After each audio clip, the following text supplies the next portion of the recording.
10월 17일 민들레 교회 주일 예배 오신 모든 분들을 환영합니다. 날씨가 많이 추워졌는데요. 우리 따뜻한 미소로 함께 인사 나누면 좋겠습니다. 잘 오셨습니다. 잘하셨습니다. 사랑하고 축복합니다. 네, 우리 함께 몸이 불편하지 않으시다면 그 자리에서 일어나셔서 먼저 사도신경으로 우리 신앙을 고백하겠습니다.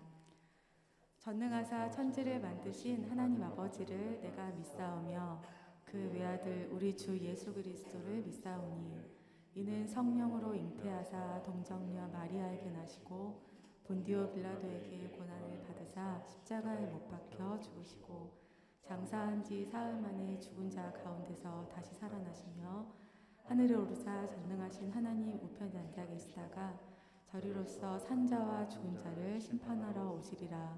성령을 믿사오며 거룩한 공예와 성도가 서로 교통하는 것과 죄를 사하여 주시는 것과 몸이 다시 사는 것과 영원히 사는 것을 믿사옵나이다. 아멘.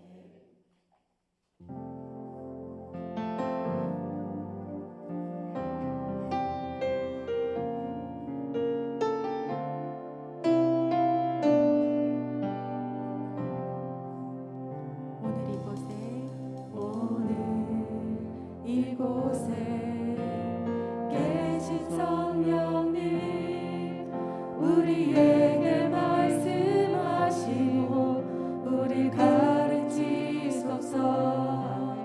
다시 우리 맘 열어주시고 주의 빛으로 밝혀 우리를 인도하소서.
겸손하게 주님의 말씀 기다리니 주님 손에 우리 드립니다.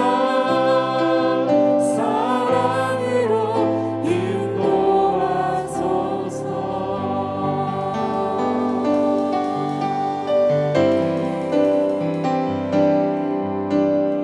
오늘도 자녀된 우리를 사랑으로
하나님 아버지, 이 시간 우리의 마음을 주님 앞에 올려드립니다.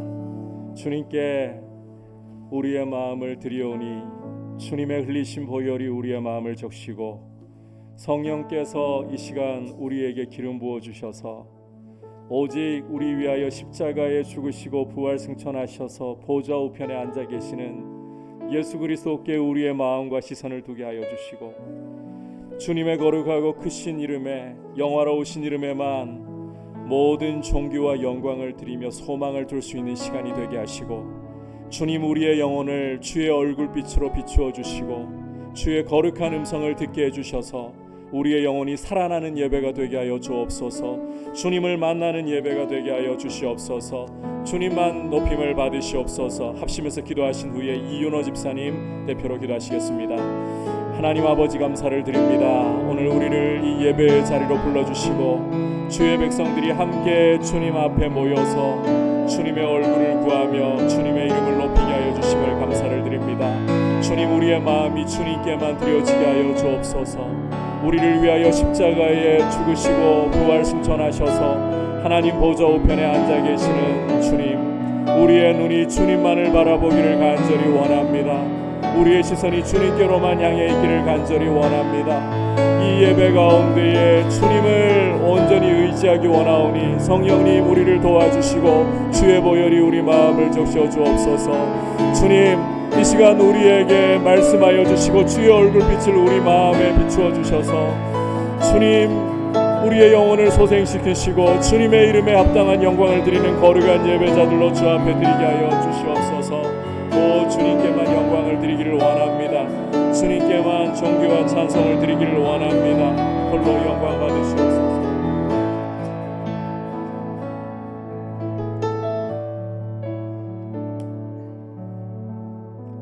하나님 아버지, 주의 변함없는 은혜와 사랑을 감사드립니다. 시간 우리 예배 가운데 주의 성령으로 충만하셔서 주의 임재 가운데 주님을 사모하고 주님을 향해 우리의 마음을 사랑을 더욱 담아드리는 예배가 되기를 소망합니다. 오늘 예배 가운데 주님의 보혈이 흐르게 하시고 우리의 연약함과 더러움이 씻어지고 오직 주님만이 주인 되는 예배, 말씀을 향해 우리의 눈과 귀가 열리는 복된 예배 시간이 되게 하여 주시옵소서. 나더러 주여 주여 하는 자마다 다 천국에 들어갈 것이 아니요 다만 하늘에 계신 내 아버지의 뜻대로 행하는 자라야 들어가리라 하신 주님, 날마다 마음을 새롭게 하고 날마다 생각을 바로잡고 하나님의 선하신 뜻, 하나님이 기뻐하시는 뜻, 하나님의 온전한 뜻이 무엇인지 생각하고 그 뜻을 추구하며 사는 삶이 되게 해 주시옵소서. 그것이 우리가 드려야 할 삶의 예배이고 하나님께서 기뻐하시는 영적인 예배임을 믿습니다. 주님, 우리 부모 세대가 거룩을 추구하는 삶을 살게 해 주시옵소서. 우리의 자녀들이 거룩한 삶을 꿈꾸기를 원합니다. 우리의 공동체가 거룩의 가치를 더욱 붙들기를 원합니다. 고난이 시험거리가 되지 않게 하시고 원치 않은 일이 일어났다는 것 때문에 하나님의 뜻을 의심하지 않게 해 주시옵소서. 고난이 있어도 선을 행하게 하시고 어려움이 있어도 악과 타협하지 않는 믿음을 주시옵소서. 손해보는 것이 두려워 하나님의 자녀로 사는 것을 숨기지 않기를 원합니다. 아름답고 놀라우신 주님, 하나님 이 시간 진학을 앞둔 수험생과 우리의 자녀들을 위해서 기도합니다. 혼란스럽고 집중하지 못하게 하는 모든 마음을 다스려 주시옵소서. 언제나 우리의 삶을 가장 좋은 길로 인도하시는 분이 하나님이심을 믿게 하시고 그들의 수고가 헛되지 않게 하여 주시고 백배의 열매를 맺는 은혜를 내려 주시옵소서. 그러나 시험이 그들의 우상이 되지 않게 하시고 더욱더 하나님을 의지하고 경외하는 기회가 되기를 원합니다. 주님, 우리의 자녀들이 상처에 묶여 자신의 삶을 내동댕이 치지 않게 하시고 복음적 자존감을 회복하고 무너진 사람들을 일으키는 세대가 되게 해 주시옵소서. 마귀의 음성이 아니라 하나님의 음성을 듣는 자녀가 되게 하시고 마귀를 기쁘게 하는 것이 아니라 하나님을 기쁘시게 하는 삶을 살게 해 주시옵소서. 자기의 백성을 구원하기 위해 모든 영광을 내려놓고 십자가 지신 우리 예수님을 닮은 예수 세대들이 우리 민들레 교회를 통해서 세워지게 해 주시옵소서. 그래서 우리 다음 세대들이 우리 부모 세대보다 더욱 하나님을 더 뜨겁게 사랑하고 하나님 앞에 더욱 더 경건한 세대가 되게 해 주시옵소서. 곧 말씀을 듣습니다. 말씀을 풀어 나누시는 목사님을 성령으로 충만하게 하시고 듣는 우리 회중들은 갈급함으로 듣고 말씀을 신비에 새기며 자신의 삶을 결단하는 시간 되게 하여 주시옵소서. 오고 가는 세대의 주인 되신 예수님의 이름으로 기도드립니다. 아멘. 좋으신 하나님, 좋으신 하나님, 참 좋으신 나의 하나님. 우리의 기도를 응답해 주시네. 우리의 기도를 응답해 주시네. 참 좋으신 나의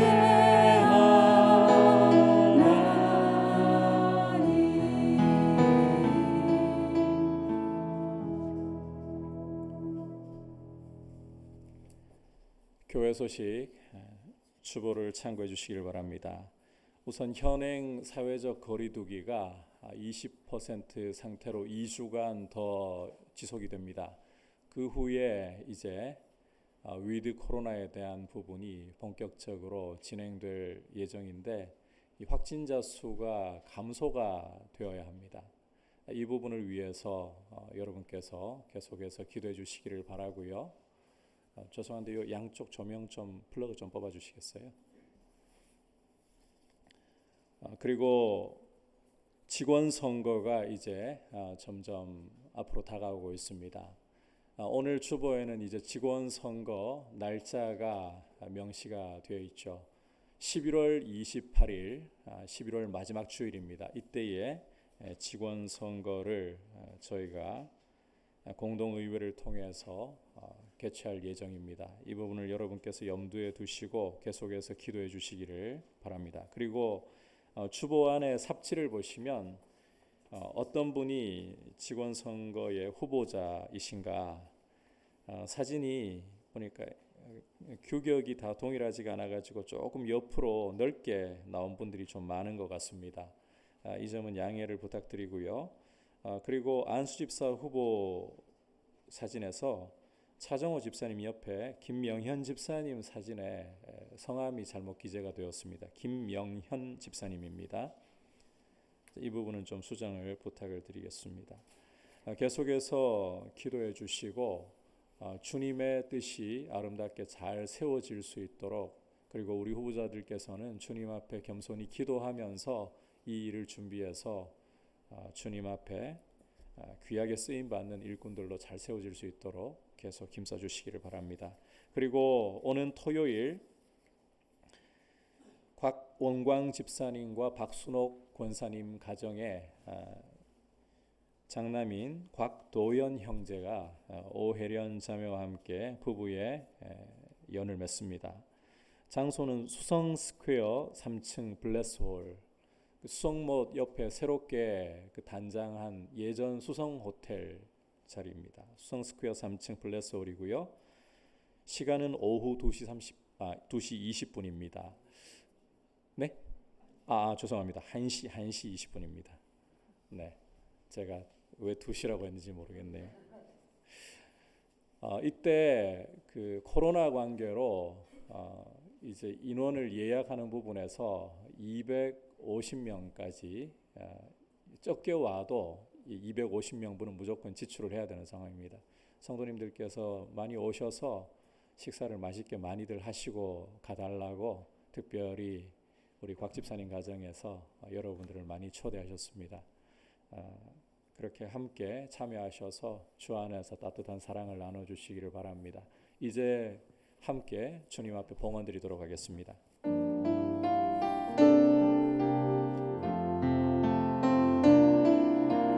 나의 생명을 드리니 주 영광 위하여 사용하옵소서. 내가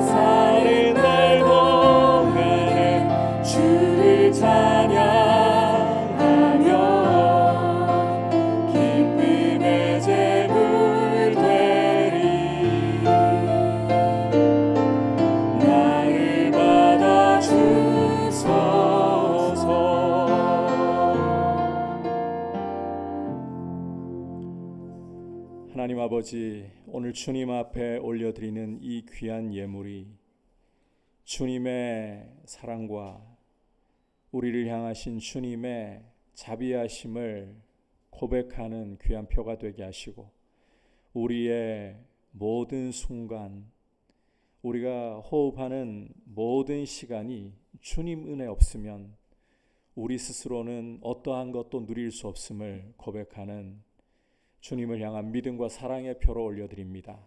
우리 성도님들의 마음이 주님을 더 사랑하게 하시고 더 의지하게 하시고 주의 은혜 가운데서 하루하루 주님 주시는 기쁨으로 삶을 주와 동행하며 살아가게 하여 주옵소서. 어려운 시국 가운데에서도 주님께서 가정의 모든 일들과 사업을 돌보아 주시고 주의 평강 가운데 세우시고 지켜주시고 건강 또한 주의 은혜 가운데 돌보아 주옵소서. 예수님의 이름으로 기도드립니다. 아멘. 할렐루야. 오늘 주시는 하나님의 말씀은 로마서 2장 1절에서부터 11절까지 말씀입니다. 한 절씩 로마서 2장 1절에서부터 11절 교독하겠습니다. 그러므로 남을 판단하는 사람아, 누구를 막론하고 내가 핑계하지 못할 것은 남을 판단하는 것으로 내가 너를 정죄함이니 판단하는 내가 같은 일을 행함이니라.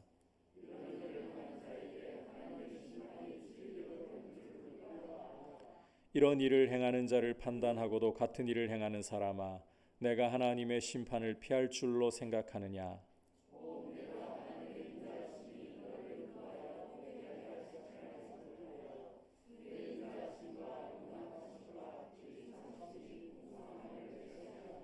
다만 내 고집과 회개하지 아니한 마음을 따라 진노의 날 곧 하나님의 의로우신 심판이 나타나는 그날에 임할 진노를 내게 쌓는도다. 참고 선을 행하여 영광과 존귀와 썩지 아니함을 구하는 자에게는 영생으로 하시고,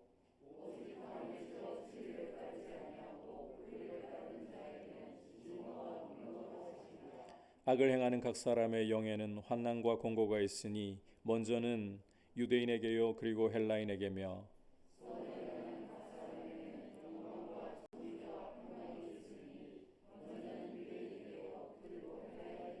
다 같이 이는 하나님께서 외모로 사람을 취하지 아니하심이라.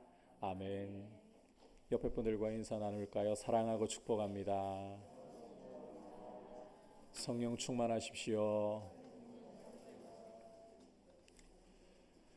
오늘 말씀 앞서 로마서 1장 18절부터 32절까지 말씀에서 우리는 보편적인 인류의 상황에 대해서 함께 보았습니다.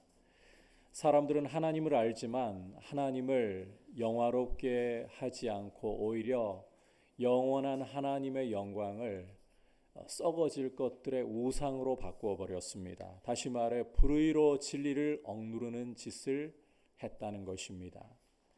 이와 같은 죄에 대해서 하나님의 진노가 하늘로부터 나타나는데 하나님은 그 진노의 표현을 내버려 두심으로써 더러운 정욕에 내버려 두시고 상실한 마음대로 내버려 두심으로써 표현을 하셨습니다.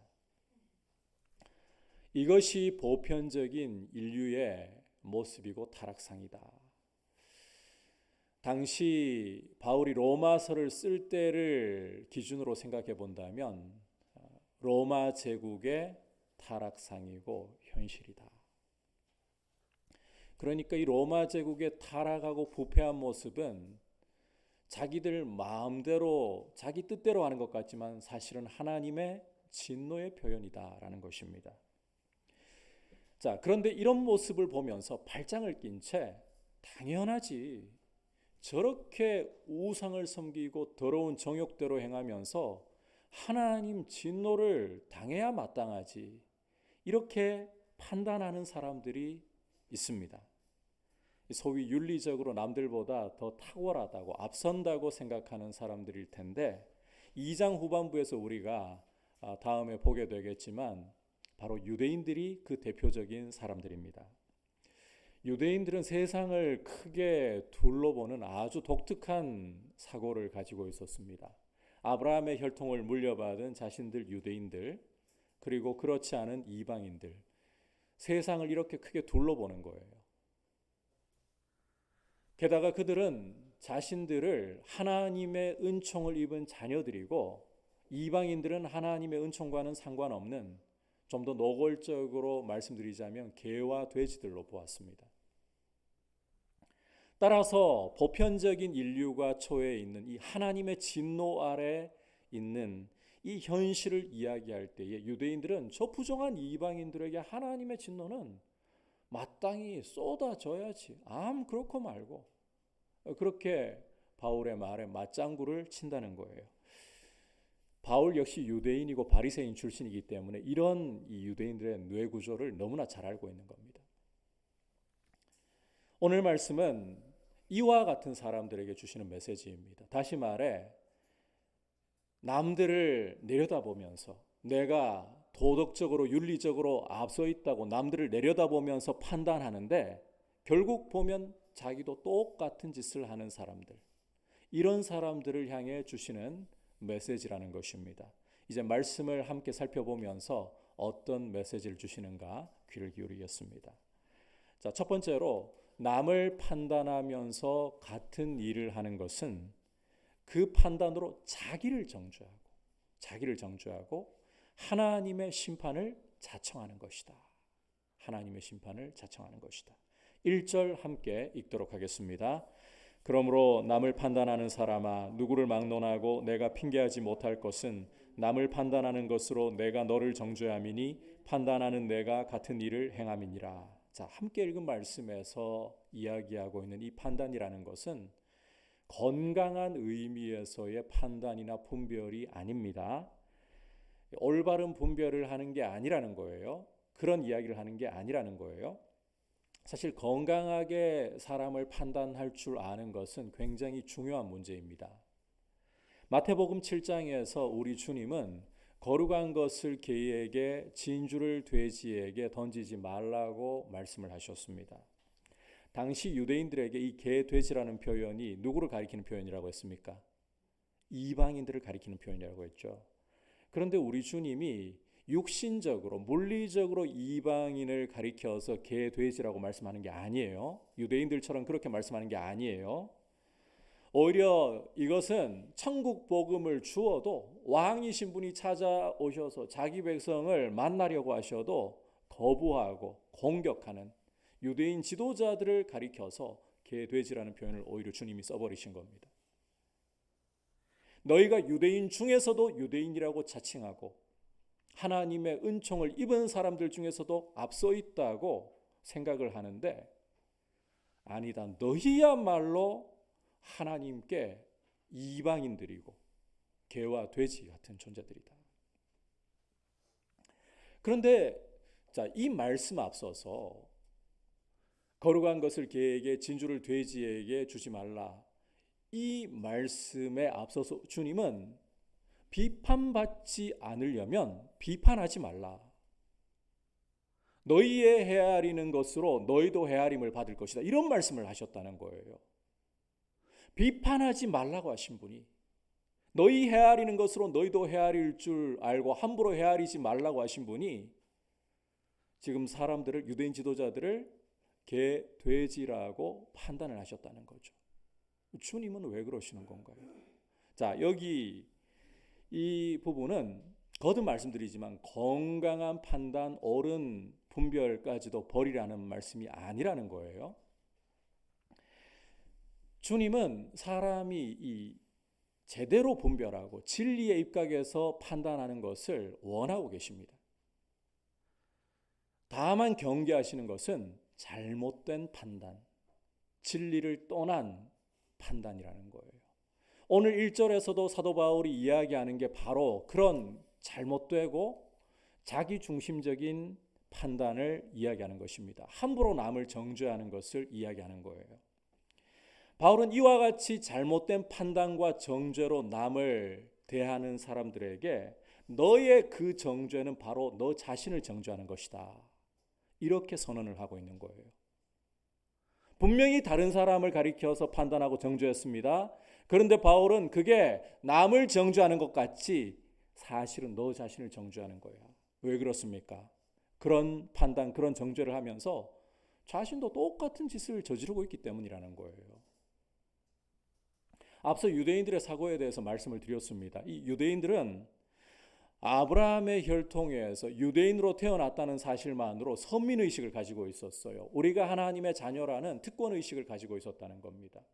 게다가 육신적으로 할례도 있고 율법도 있으니까 더더욱 그랬던 거예요. 하지만 성경은 이스라엘 역사를 우상 숭배로 점철된 것으로 보여주고 있습니다. 그 때문에 사사시대로부터 계속해서 바벨론의 포로로 끌려갈 때까지 이스라엘 역사는 끊임없이 이 외세로부터 억압과 침략을 당해야 하는 이런 고통을 당했습니다. 이 성경의 증언이잖아요. 물론 포로기 이후에는 이제 포로에서 돌아온 이들이 하나님 앞에 거룩한 운동을 벌이면서 이전처럼 신상을 만든다거나 이방 신에게 절하는 이런 종류의 우상 숭배는 하지 않았어요.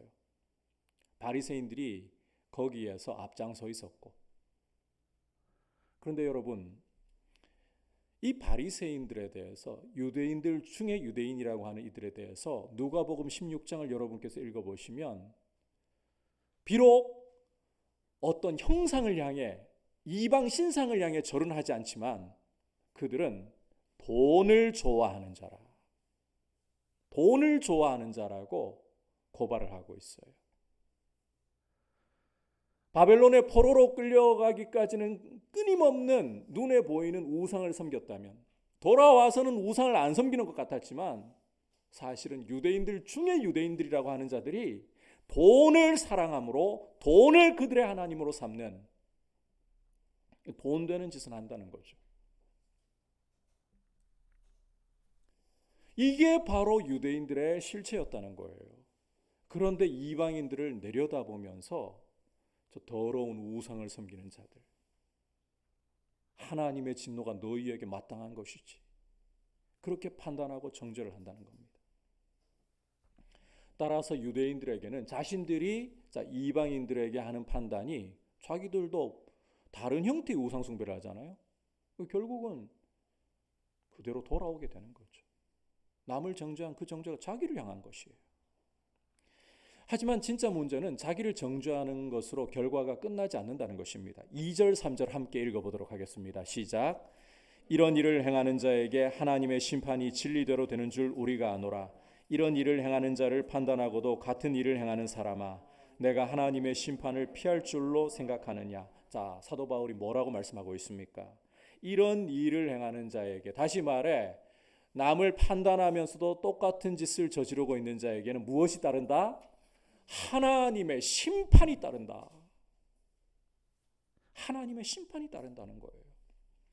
여기에서 우리가 주목할 것은 이 하나님의 심판은 진리대로 된다는 것입니다. 하나님이 사람을 판단하시고 징벌하시는 것은 결코 거짓되거나 치우치지 않고 진리대로 된다. 좀 더 구체적으로 하나님은 유대인이라는 그 외모를 가지고서, 할례나 율법을 가지고 있다는 그 사실로서 유대인들을 판단하시지 않는다는 거예요.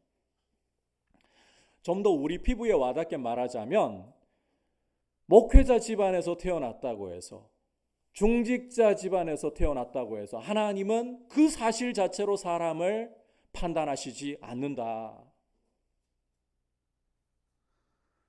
혹은 주변 사람들 중에 내 절친한 친구 중에 정말 믿음 좋고 저런 사람이라면 오늘 주님이 불러가셔도 정말 기쁨 가운데 주님 나라에 입성할 사람이다. 이런 사람이 내 친구로서 주위에 포진하고 있다 해도요, 그걸로 주님은 그 사람 평가하시는 게 아니에요. 혹은 돈이 얼마나 많고 사회적으로 얼마나 성공을 거두었느냐, 어떤 스펙을 가지고 있느냐, 이걸로도 주님 평가하시는 게 아니라는 것입니다. 강조컨대 우리의 출신이라든지 외모라든지 재력이나 스펙과 같은 이러한 것들은 주님이 우리를 평가하시는 기준이 절대 될 수가 없습니다. 오직 하나님의 판단은 한번 따라하겠습니다. 진리대로 이루어지는 것뿐이에요. 이 진리대로 된다는 의미는 우리가 6절 이하에서 좀 더 구체적으로 살펴보기로 하고, 자, 기억할 것은 거짓과 위선으로 남을 판단하면서 자기도 똑같은 일을 하는 사람들은 결국 하나님의 심판을 피할 수 없다. 진리대로 이루어지는 하나님의 심판을 피할 수 없다는 것을 기억을 해야만 합니다. 하나님이 심판하실 때 그 심판의 대상이 되는 사람은 이 세상 어느 곳에서도 안전지대를 찾을 수가 없어요. 시편 139편을 보시면 다윗이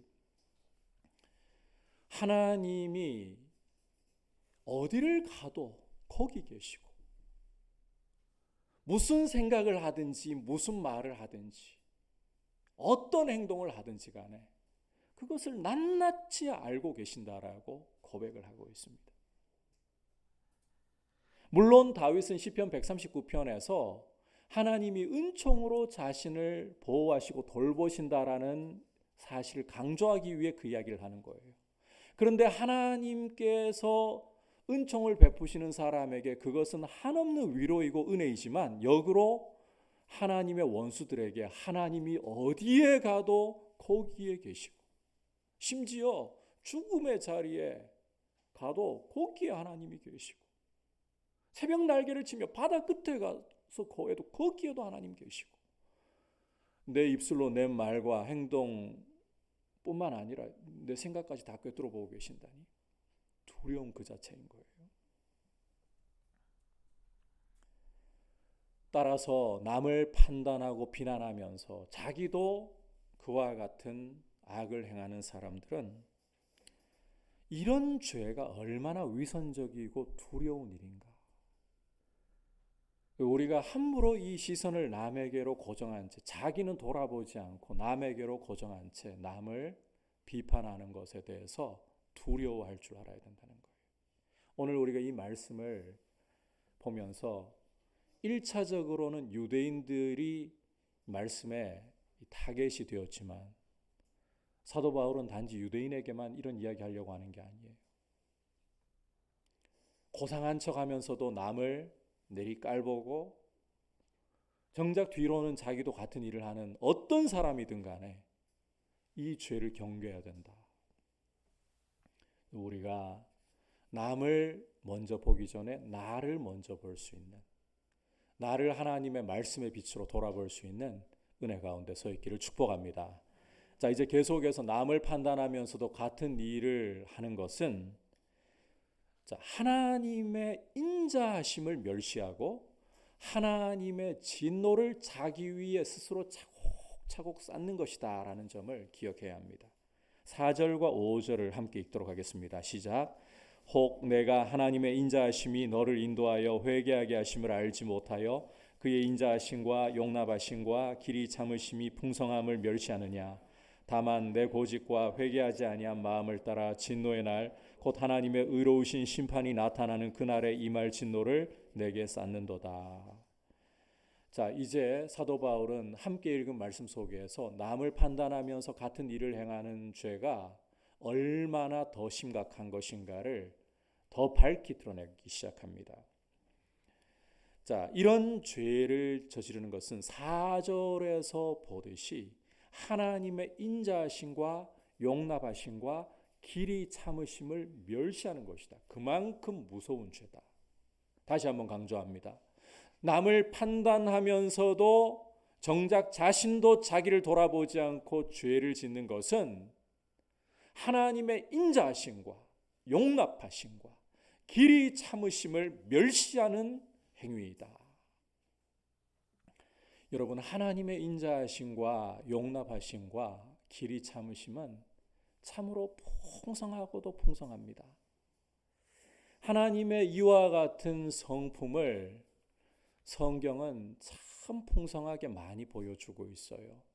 그 중에서도 성경이 보여주는 아주 인상적인 두 사건을 여러분들에게 좀 말씀드리고 싶은데, 하나가 아합이 겸비할 때 하나님이 보이신 인자하심, 길이 참으심입니다. 여러분, 아합이라는 사람은 북이스라엘 역대 왕들 중에 가장 악한 사람이었습니다. 이세벨이라는 여인을 아내로 맞아가지고는 북이스라엘 안에 바알 숭배를 완전히 만연하도록 만들어버렸던 그런 악한 사람이에요. 이 사람이 역대상 21장을 보시면 나봇이라는 사람의 포도원을 탐냅니다. 그런데 나봇이 그 포도원을 조상으로부터 상속받은 것이기 때문에, 바꿔 말하자면 하나님이 기업으로 주신 것이기 때문에 왕이 어떤 대가를 나한테 풍족하게 지불한다 해도 나는 왕에게 내어드릴 수 없습니다. 이 아합이 이것 때문에 열받아가지고 끙끙 식음도 전폐한 채 끙끙 앓고 있는 거예요. 이걸 본 이세벨이 이스라엘의 왕이 참 이런 문제 하나도 마음대로 해결 못하십니까 하면서 자기가 판을 짜가지고는 이 나봇을 거짓 증인들을 세워서 돌로 쳐 죽여버리죠. 이러자 이 아합이 그것도 즐거워하면서 나봇의 포도원을 차지하러 가는 거예요. 그때 하나님이 엘리야를 보내셔가지고 나봇의 피가 흐른 그곳에서 걔들이 너의 피를 핥을 것이다, 심판을 말씀하셨어요.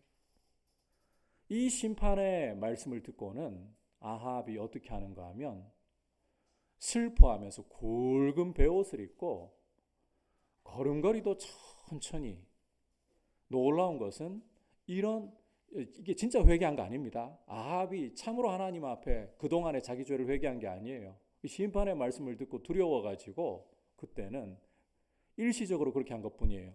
그런데 하나님께서는 그조차도 붙드시고는 내가 심판을 아합 때에 내리지 않고 미루겠다. 그만큼 하나님의 인자하심과 용납하심과 길이 참으시면 풍성하시다는 거예요. 남쪽 유다의 므낫세도 마찬가지입니다. 히스기야, 그 선한 왕 히스기야의 아들 므낫세. 여러분, 이 므낫세의 죄 때문에 하나님이 유다에게 진노하시고 이 진노를 다시는 안 거두신다 할 정도로 이 므낫세는 악한 사람이었어요. 그런데 여러분께서 역대하 33장을 읽어보시면 이 므낫세가 죄악으로 인해 바벨론으로 끌려가게 됩니다. 거기에서 환난을 당하는 중에 이 므낫세가 하나님 앞에 마음이 낮아져서 간구하는 거예요. 그럴 때 하나님이 어떻게 하시느냐, 이 사람 때문에 유다에 대한 하나님의 진노가 누구르시지 않았단 말이에요. 그럼에도 불구하고 이 사람이 하나님께 간구할 때에 하나님은 이 사람의 간구를 들으시고는 바벨론에서 다시 유다로 돌려보내시고 예루살렘으로 돌려보내시고 왕위를 회복시켜 주셨어요. 그만큼 하나님은 자기를 찾는 자들에게 자비하시고 용납하시고 길이 참으시는 분이라는 거예요.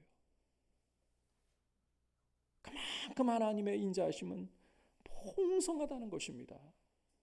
그리고 이런 하나님의 인자하심, 용납하심, 길이 참으심이 절정에 달하는 대목이 바로 예수님의 십자가입니다. 누가복음 23장에서 우리는 주님이 십자가에 달려서 사람들에게 조롱과 멸시를 당하시는 모습을 읽을 수가 있습니다. 사람들이 주님을 조롱할 때에 주님이 그것도 네가 만약 하나님의 아들이라면 지금 당장 십자가에서 내려와서 너 자신을 구원해봐라. 그러면 우리가 믿을게.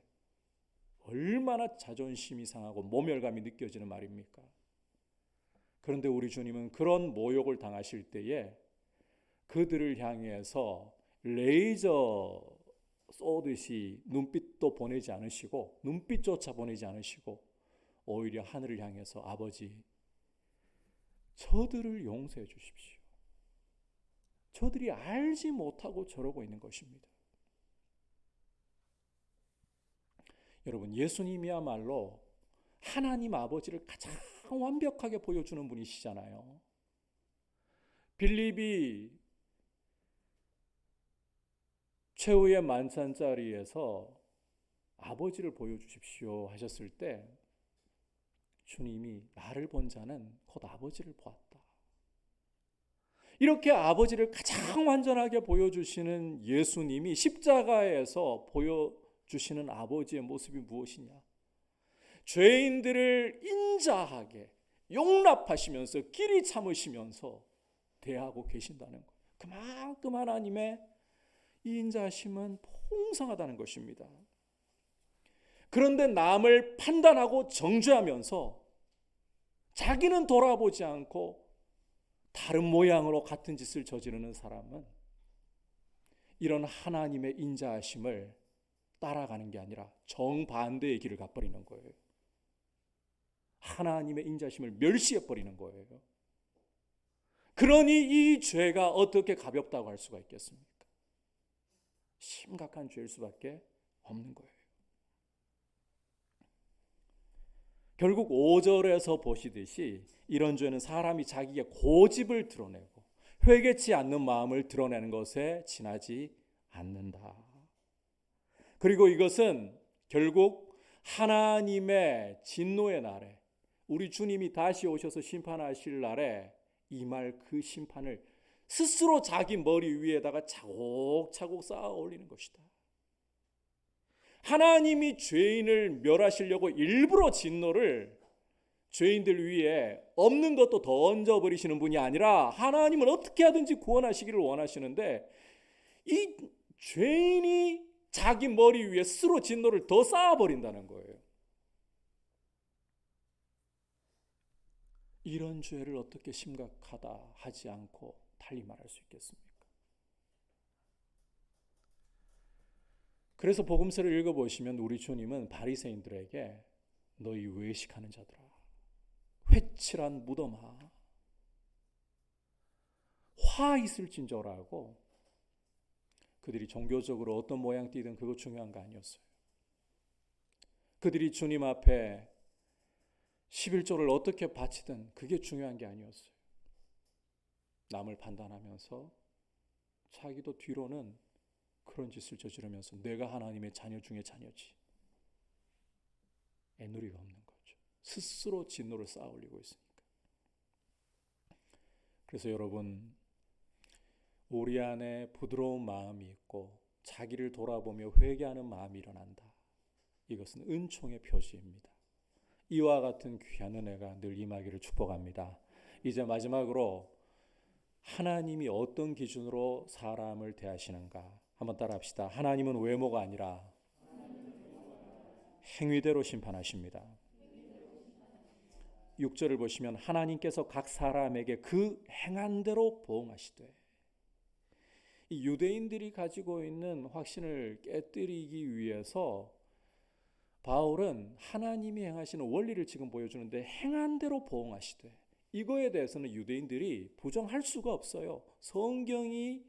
구약 성경이 보여주고 있는 게 하나님은 행위대로 심판하신다라는 것이기 때문에. 자, 우리가 여기에서 이제 행위라는 것에 대한 인식을 좀 제대로 갖고 갈 필요가 있을 것 같습니다.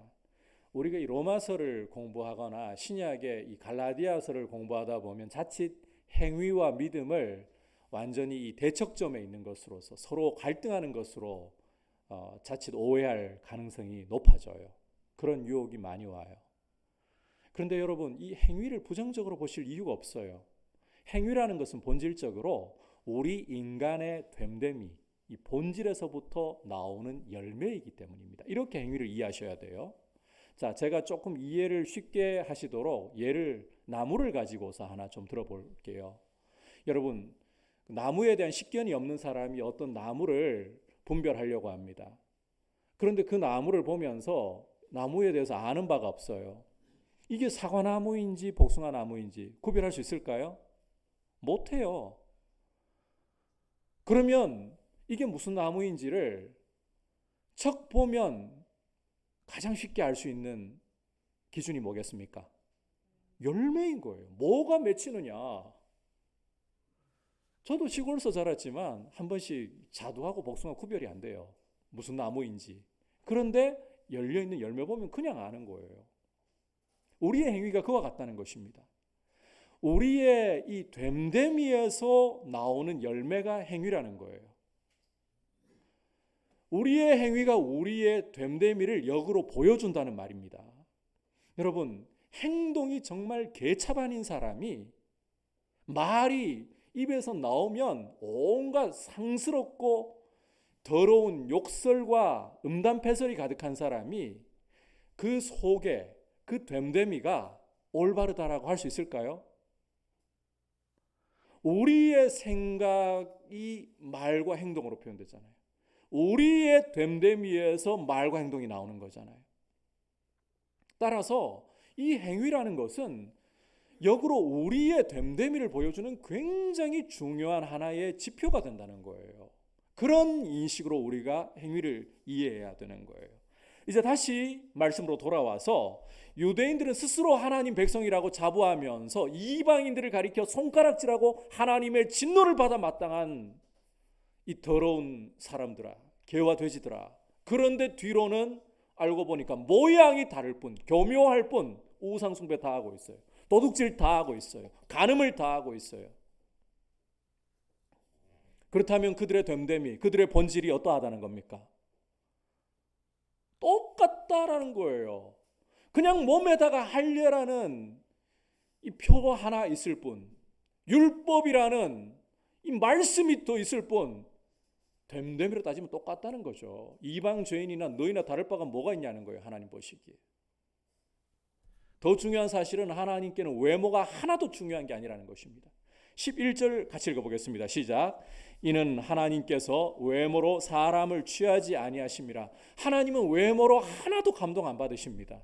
그 사람이 유대인으로 태어났다. 그 외모, 그 출신, 그 스펙 하나도 하나님을 감동시키는 게 없다는 거예요. 앞서 이 부분 이야기를 했었잖아요. 우리의 가지고 있는 것이나 우리의 능력이나 우리의 출신이나 그걸로 하나님이 우리를 평가하시잖아요. 하나님은 본질을 보시는 거예요. 우리의 본질을 꿰뚫어 보시고 됨됨이를 보시고 다시 말해서 행위로 우리를 판단하신다는 거예요. 그래서 7절부터 10절까지 조금 길지만 함께 읽어보겠습니다. 시작. 참고 선을 행하여 영광과 존귀와 썩지 아니함을 구하는 자에게는 영생으로 하시고 오직 당을 지어 진리를 따르지 아니하고 불의를 따르는 자에게는 진노와 분노로 하시리라. 악을 행하는 각 사람의 영에는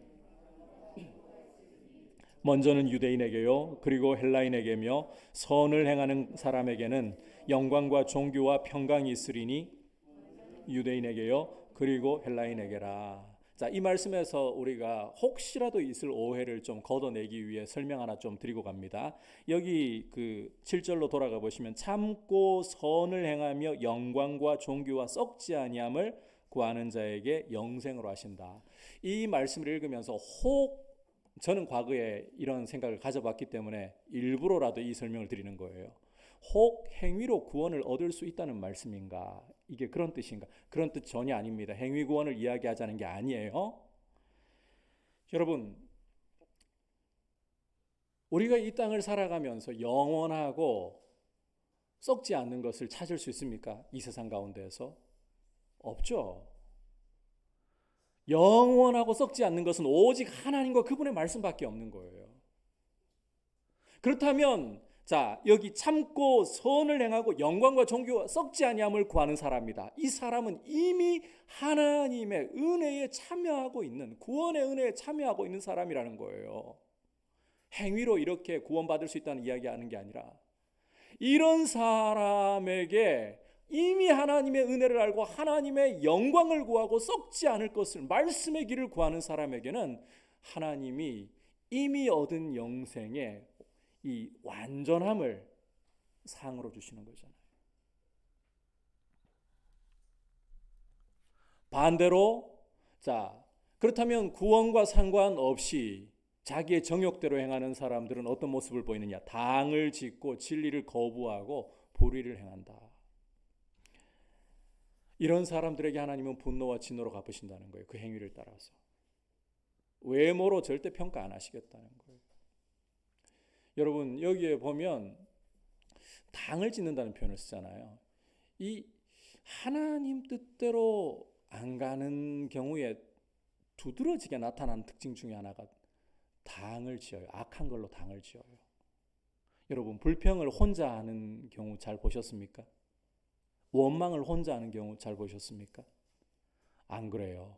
꼭 사람을 모아서 그렇게 불평하고 원망하게 마련이에요. 그런 식으로 힘을 모아가지고 자기를 주장하려고 해요. 참 악한 것이다 라고 말씀하고 있는 거죠. 이렇게 힘을 모으려고 사람들을 자기에게 맞춰가지고 끌어당기는 것은 하나님 방법이 아닙니다. 마귀가 좋아하는 방법이에요. 그런다고 해서 사실 하나님이 세워주시는 것도 아니고, 여러분, 하나님은 외모로 절대 사람을 평가하시지 않습니다. 그 사람의 됨됨이, 그 됨됨이가 하나님을 알고 하나님의 은혜 가운데 있기에 그 속에서 때로는 실수하고 때로는 죄를 지을 때도 있습니다. 그럼에도 불구하고 자기를 돌아보면서 결국은 하나님 앞으로 나오고 하나님의 영광을 구하려고 하는 거예요. 썩지 않는 하나님의 말씀을 따라가려고 구하는 거예요. 이런 사람들에게는 하나님이 영생으로 주신다. 그러나 하나님과 상관없이 자기의 정욕을 구하며 정욕에 맞춰 사람들을 모아서 힘을 구축하려고 하고 악을 저지르는 사람에게는 그 사람의 외모, 그 사람의 스펙 아무 상관하지 않으십니다. 환난과 진노로 심판하신다. 외모로 하시는 것이 아니라 행위를 따라 하시기 때문에. 여러분, 우리 행위는 어떻습니까? 우리가 믿음을 강조하다 보니까 이 믿음과 행위를 분리시켜 가지고 생각할 때가 있습니다. 우리의 행위는 어떻습니까? 우리의 됨됨이는 어떻습니까? 우리 자신을 돌아보면서 우리의 길이 어긋나고 우리의 발이 죄로 미끄러졌다면 상하고 통회하는 마음으로 하나님 앞에 우리 자신의 모습을 아뢰며 은총을 구할 줄 알고 있습니까? 하나님을 구할 줄 알고 있습니까? 이런 모습으로 은혜를 주셔서 우리의 걸음이 하나님의 은총 안에 있음을 드러낼 수 있기를 축복합니다. 그리고 하나님의 진노로부터 우리를 건져낼 수 있는 길은 오직 하나, 복음밖에 없습니다. 예수 그리스도의 이름을 부르고 그 구원의 은혜 안에서 오직 영원한 하나님의 영광, 쇠하지 않고 썩지 않을 하나님의 영광을 구하고 하나님의 나라를 우리가 어떤 것보다도 우리의 삶의 가치로서 여기고, 요즘 같은 때 여러분 이런 탄식이 한 번씩은 좀 흘러나오면 좋겠어요. 우리 입에서. 이걸 그냥 가볍게 막 늘 입버릇처럼 하지는 마시고 마음을 담아서 주님 오셨으면 좋겠다. 여러분 그런 생각 하시지 않습니까? 주님이 오셨으면 좋겠다. 이 죄악 가득한 세상에서 우리에게 소망은 주님이 다시 오십니다. 지금도 주님은 성령으로 우리에게 오셨고 계속해서 우리에게 오셔서 새 힘을 주시고 은혜를 공급하시지만 그분의 얼굴을 마주할 그날이, 그 영광의 날이 속히 왔으면 좋겠다. 은혜를 아는 사람은 그날이 기다려져요. 주님 오심이 기다려지는 것 두렵지가 않아요. 이 은혜가 충만하게 임하도록 복음 위에 서서 복음으로 주님을 더 사랑하는 귀한 성도님들 되시기를 주님의 이름으로 축복합니다. 오늘 남을 판단하면서도 같은 죄를 짓는 것에 대해서 함께 말씀을 통해 살펴보았습니다. 이것은 그 정죄로 자신을 정죄하는 거예요. 남을 정죄하지만 정작 자신을 정죄하고 하나님의 심판을 부르는 죄예요. 그리고 이 죄는 하나님의 인자하심을 멸시하고 하나님의 진노를 자기 머리 위에 스스로 쌓아버리는 것입니다. 그리고 무엇보다 기억해야 할 것은 하나님은 외모가 아니라 사람의 본질로서, 진리로서, 행위로서 판단하신다. 따라서 우리가 부드러운 마음으로, 회개하는 마음으로 늘 하나님의 은혜를 구하고 복음 위에 굳세게 서기를 주님의 이름으로 축복합니다. 이제 말씀을 생각하면서 93장 찬송 하나님 앞에 올려드리도록 하겠습니다.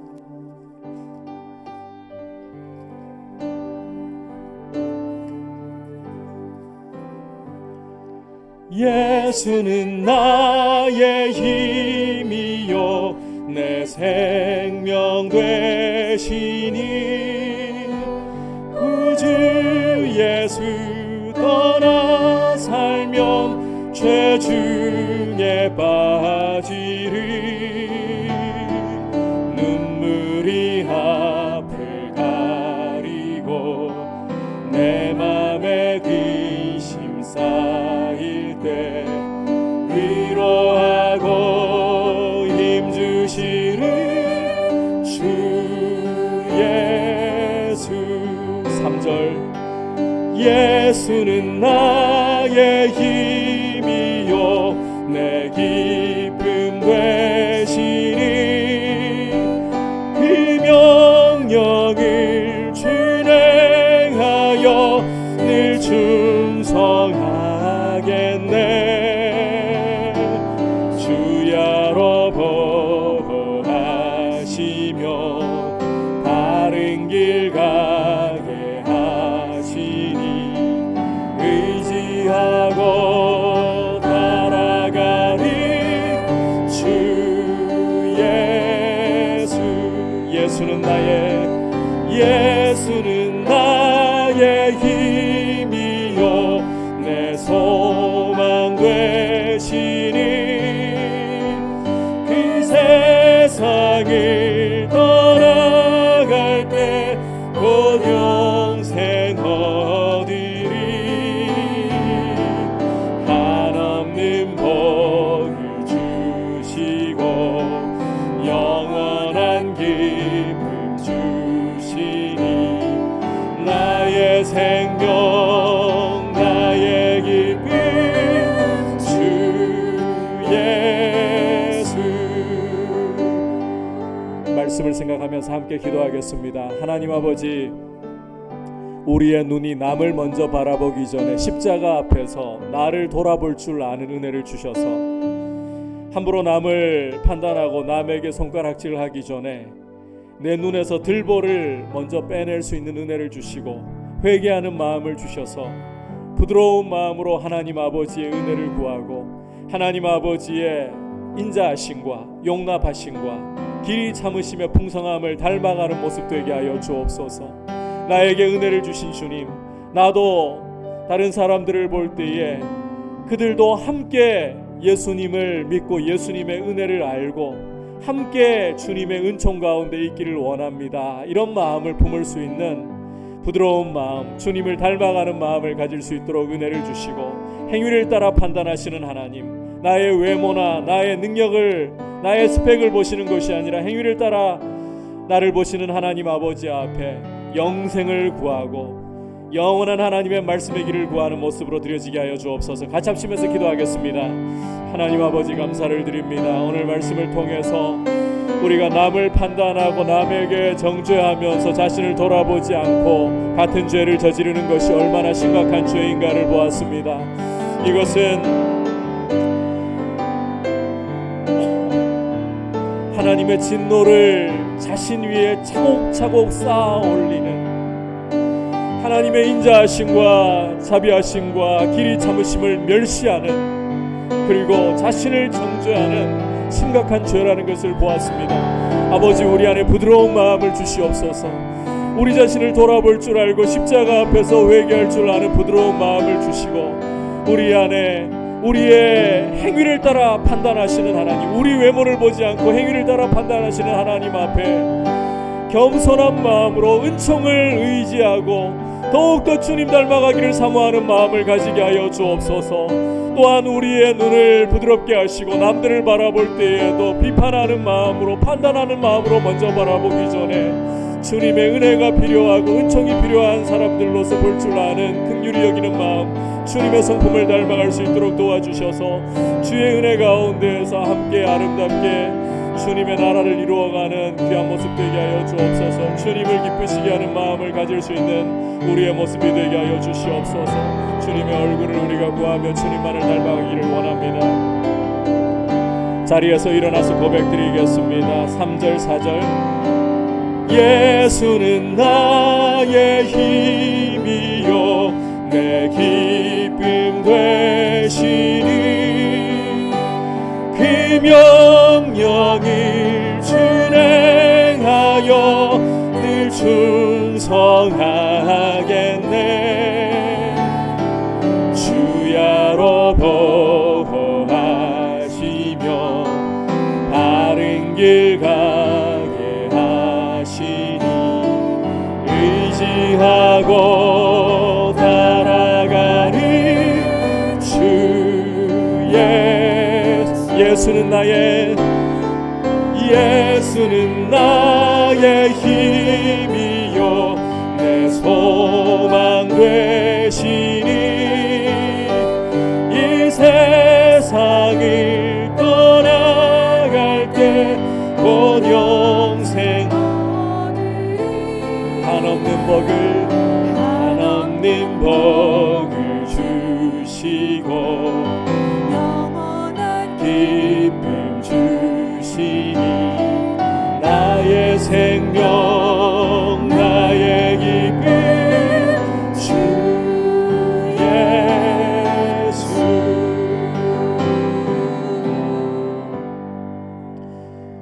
우리의 외모를 보시지 않고 우리의 행위를 따라 판단하시는 하나님, 우리 모습을, 우리의 속사람을 돌아보면서 우리의 눈이, 우리의 손가락이 남을 향하고 남을 가리키기 이전에 내 자신을 돌아보아 부드럽고 회개하는 마음으로 주님 앞에 날마다 은총을 구하며 서 있게 하시고 아버지의 인자하심과 용납하심과 길이 참으심을 닮아 우리도 사람들을 용납할 줄 알고 함께 하나님의 은혜 가운데 서기를 원하는, 복음만이 우리의 생명이고 복음만이, 예수 그리스도만이 우리의 소망 되심을 우리의 삶 가운데 드러내는 하나님을 기쁘시게 하는 삶이 되게 하여 주옵소서. 우리 주 예수 그리스도의 크신 은혜와 하나님 아버지의 지극하신 사랑과 성령 하나님의 감화 감동 충만하게 하시는 은혜의 역사가 하나님 아버지를 닮기 원하는, 길이 참으시고 용납하시고 또 우리를 향하여 그 인자함이 한이 없으심을 닮기 원하는 모든 주의 백성들 위해, 열방을 섬기시는 선교사님들 위해 이제부터 영원토록 함께 계시기를 간절히 축원하옵나이다. 아멘.